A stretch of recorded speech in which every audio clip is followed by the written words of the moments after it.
I am writing this under an appreciable mental strain, since by tonight I shall be no more. Penniless, and at the end of my supply of the drug which alone makes life endurable, I can bear the torture no longer, and shall cast myself from this garret window into the squalid street below. Do not think from my slavery to morphine that I am a weakling or a degenerate. When you have read these hastily scrawled pages, you may guess, though never fully realize, why it is that I must have forgetfulness or death. It was in one of the most open and least frequented parts of the broad Pacific that the packet of which I was supercargo fell a victim to the German sea raider. The Great War was then at its very beginning, and the ocean forces of the Hun had not completely sunk to their later degradation, so that our vessel was made a legitimate prize, whilst we of her crew were treated with all the fairness and consideration due to us as naval prisoners. So liberal, indeed, was the discipline of our captors, that 5 days after we were taken, I managed to escape alone in a small boat with water and provisions for a good length of time. When I finally found myself adrift and free, I had but little idea of my surroundings. Never a competent navigator, I could only guess vaguely by the sun and stars that I was somewhat south of the equator. Of the longitude, I knew nothing, and no island or coastline was in sight. The weather kept fair, and for uncounted days I drifted aimlessly beneath the scorching sun, waiting either for some passing ship or to be cast on the shores of some habitable land. But neither ship nor land appeared, and I began to despair in my solitude upon the heaving vastness of unbroken blue. The change happened whilst I slept. Its details I shall never know, for my slumber, though troubled and dream-invested, was continuous. When at last I awaked, it was to discover myself half sucked into a slimy expanse of hellish black mire, which extended about me in monotonous undulations as far as I could see, and in which my boat lay grounded some distance away. Though one might well imagine that my first sensation would be of wonder at so prodigious and unexpected a transformation of scenery, I was in reality more horrified than astonished, for there was in the air and in the rotting soil a sinister quality which chilled me to the very core. The region was putrid with the carcasses of decaying fish and of other less describable things which I saw protruding from the nasty mud of the unending plain. Perhaps I should not hope to convey in mere words the unutterable hideousness that could dwell in absolute silence and barren immensity. There was nothing within hearing, and nothing in sight save a vast reach of black slime. Yet the very completeness of the stillness and homogeneity of the landscape oppressed me with a nauseating fear. The sun was blazing down from a sky which seemed to me almost black in its cloudless cruelty, as though reflecting the inky marsh beneath my feet. As I crawled into the stranded boat, I realized that only one theory could explain my position. Through some unprecedented volcanic upheaval, a portion of the ocean floor must have been thrown to the surface, exposing regions which for innumerable millions of years had lain hidden under unfathomable water depths.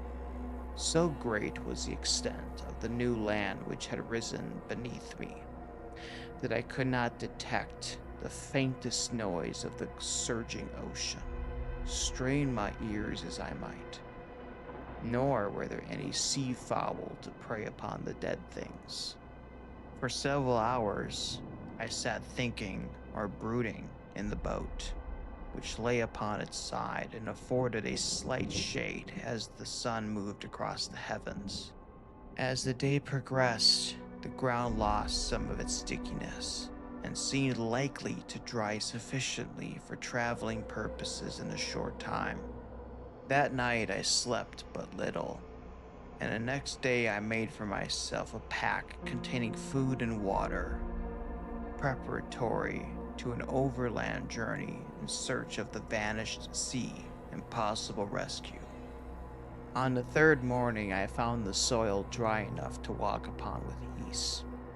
The odor of the fish was maddening, but I was too much concerned with graver things to mind so slight an evil, and set out boldly for an unknown goal.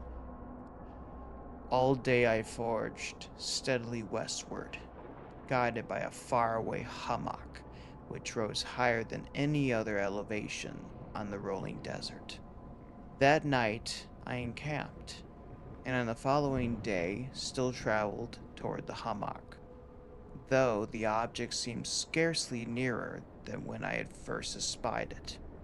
By the fourth evening, I attained the base of the mound, which turned out to be much higher than it had appeared from a distance, an intervening valley setting it out in sharper relief from the general surface. Too wary to ascend, I slept in the shadow of the hill. I know not why my dreams were so wild that night, but ere the waning and fantastically gibbous moon had risen far above the eastern plain, I was awake in a cold perspiration, determined to sleep no more. Such visions as I had experienced were too much for me to endure again, and in the glow of the moon I saw how unwise I had been to travel by day. Without the glare of the parching sun, my journey would have cost me less energy. Indeed, I now felt quite able to perform the ascent, which I had deterred me at sunset. Picking up my pack, I started for the crest of the eminence. I have said that the unbroken monotony of the rolling plain was a source of vague horror to me, but I think my horror was greater when I gained the summit of the mound and looked down the other side into an immeasurable pit or canyon, whose black recesses the moon had not yet soared high enough to illumine. I felt myself on the edge of the world, peering over the rim into a fathomless chaos of eternal night. Through my terror ran curious reminiscences of Paradise Lost, and of Satan's hideous climb through the unfashioned realms of darkness. As the moon climbed higher in the sky, I began to see that the slopes of the valley were not quite so perpendicular as I'd imagined. Ledges and outcroppings of rock afforded fairly easy footholds for a descent, whilst after a drop of a few hundred feet, the declivity became very gradual, urged on by an impulse which I cannot definitely analyze. I scrambled with difficulty down the rocks and stood on the gentler slope beneath, gazing into the Stygian deeps where no light had yet penetrated. All at once, my attention was captured by a vast and singular object on the opposite slope, which rose steeply about 100 yards ahead of me. An object that gleamed whitely in the newly bestowed rays of the ascending moon. That it was merely a gigantic piece of stone, I soon assured myself, but I was conscious of a distinct impression that its contour and position were not altogether the work of nature. A closer scrutiny filled me with sensations I cannot express. For despite its enormous magnitude and its position in an abyss which had yawned at the bottom of the sea since the world was young, I perceived beyond a doubt that the strange object was a well-shaped monolith whose massive bulk had known the workmanship and perhaps the worship of living and thinking creatures. Dazed and frightened, yet not without a certain thrill of the scientist's or archaeologist's delight, I examined my surroundings more closely. The moon, now near the zenith, shone weirdly and vividly above the towering steeps that hemmed in the chasm, and revealed the fact that a far-flung body of water flowed at the bottom, winding out of sight in both directions, and almost lapping my feet as I stood on the slope. Across the chasm, the wavelets washed the base of the cyclopean monolith, on whose surface I could now trace both inscriptions and crude sculptures.